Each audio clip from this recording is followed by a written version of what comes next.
All right, guys. So let's start our new chapter, Dust of Snow, written by Robert Frost. Robert Frost has a very renowned name in English literature, and he was crowned with Pulitzer Prizes almost 4 times for writing his poetry. And you can say that he became one of the America's rare public literary figures, almost an artistic institution. So his work was initially published in England before it was published in America. So whatever he wrote keeping in mind the current scenario of England, the atmosphere prevalent over there at that point of time, the surroundings prevalent over there, the kingship prevalent over there, and 4 times he was being awarded with the Pulitzer Prize, almost a kind of Nobel Prize, you can say, and having the same equivalence. And if we talk about his personal life, Robert Frost's personal life was plagued by grief and loss. Uh, at the age of 18 years only, he lost his father out of tuberculosis, and thereby leaving the family with just $8.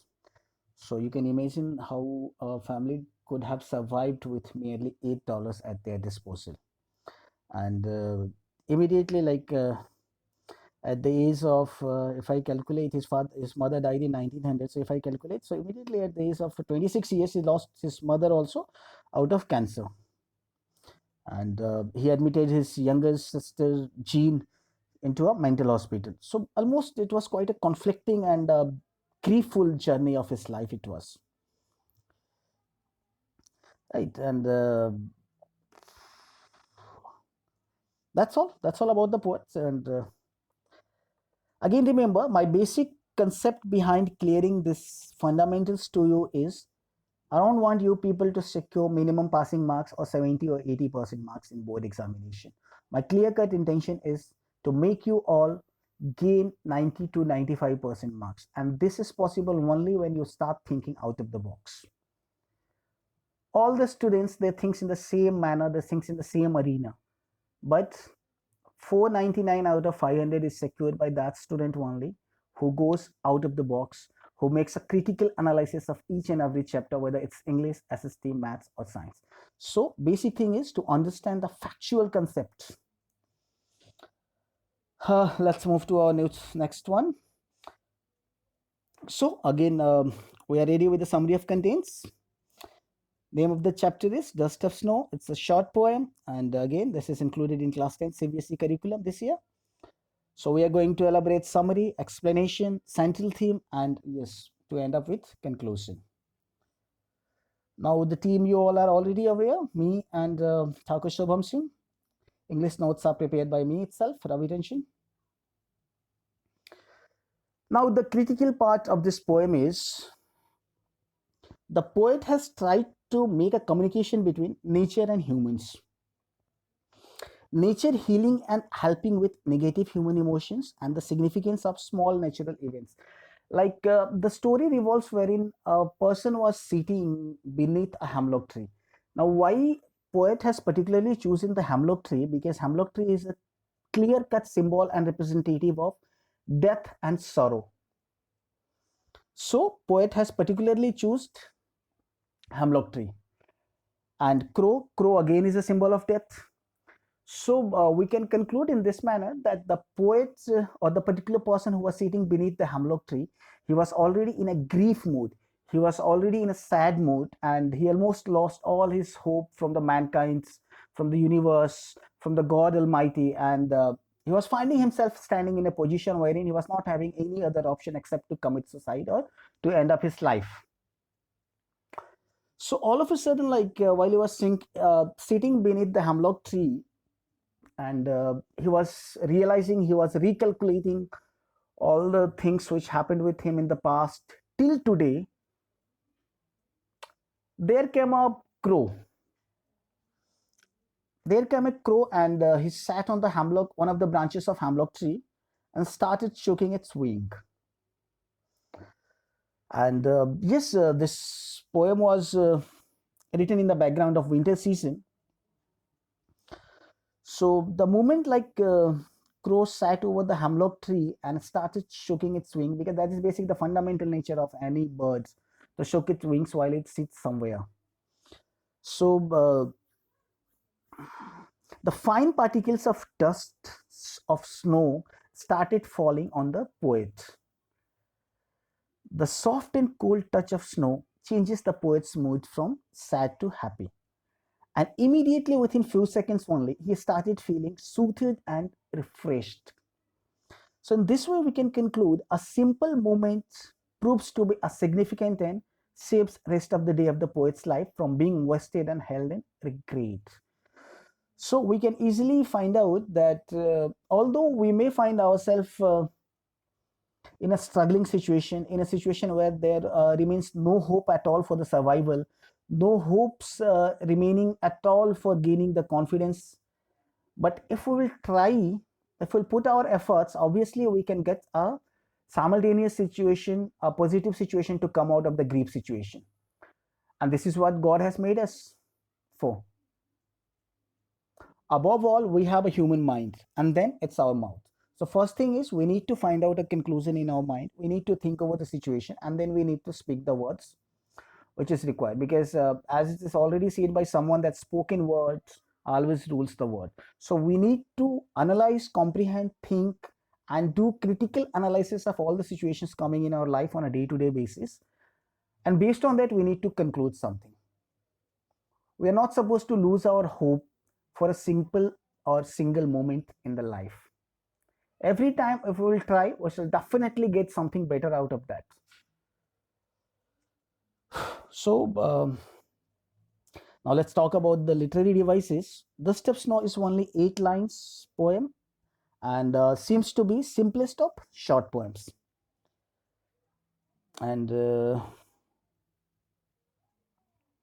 poem says, like, the way a crow shook down on me the dust of snow from a hemlock tree has given my heart a change of mood and saved some parts of a day I had dreamed.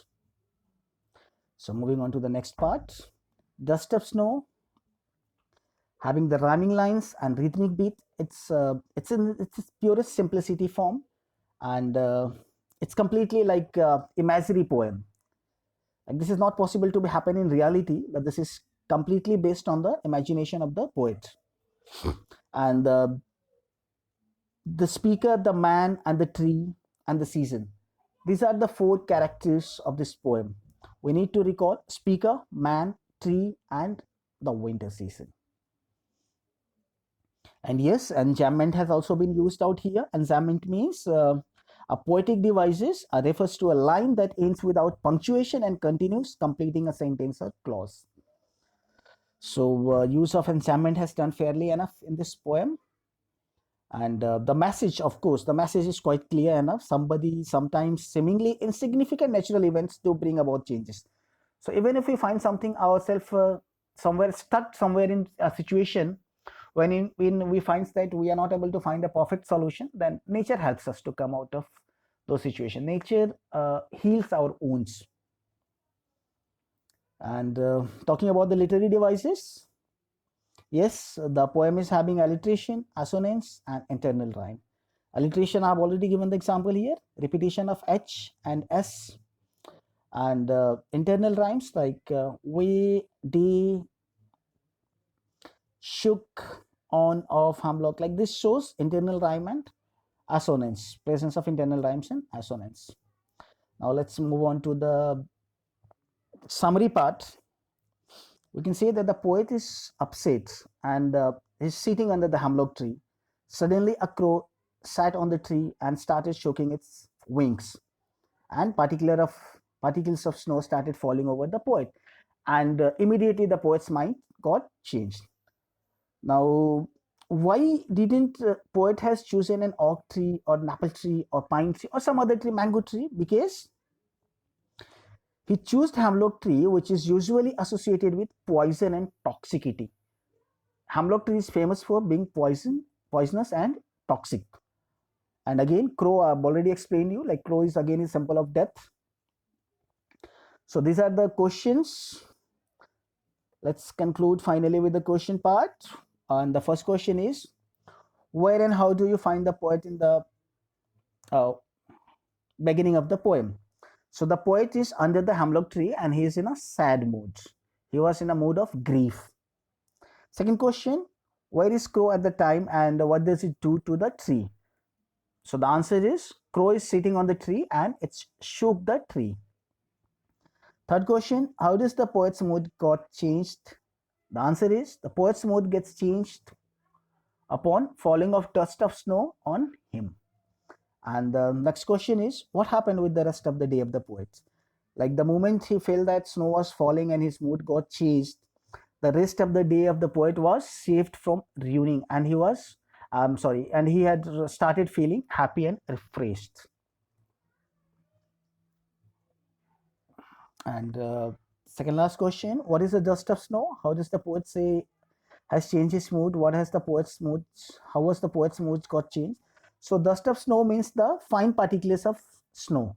The falling of snow on the poet changes his mood, and the soft and the cold touch of the snow changed the poet's mood from sad to happy. Now he feels revived and obliged of the beauty of nature. So nature, in a way or another, helped him out. And the last question is, how does Frost present nature in his poem? So we can say that we can conclude that Frost was a poet of nature, and he was quite attached with the natural things. And Frost presents nature in a very different manner in the poem, wherein poets generally takes the birds and trees which are known for their beauty and good qualities, like peacock, parrot, cuckoo, manna, and other trees, etc. But the Frost has taken a totally different line. He chose crow, a bird again, which is like a symbol of bad luck, and hemlock tree, which is a poisonous plant. So it means that he has left all the beautiful color presence in the world and has chosen black and white. Means though he was surrounded with sorrows, discomfort, still he preferred to choose more sorrows, more discomfort, and more agony. He made a conflict with the nature that okay, let me give me more discomfort, whatever you want to do. I, with my own presence of mind, I, with my own level of confidence, can change my entire day, can change all the bad happenings going to happen with me. So I personally trust my own confidence. I personally have trust over my own zeal, enthusiasm, and confidence level. So that's all, guys. We are finished with this poem, and very soon we are going to upload next poem, that is Fire and Ice. Again, critical analysis, literary devices. Stay tuned in, and same. Why you need to get associated with us, because we are having clear cut knowledge about all the basic fundamentals, and that's it. So wishing you all a very good luck for bright future ahead, guys. Thank you. Thank you for watching this.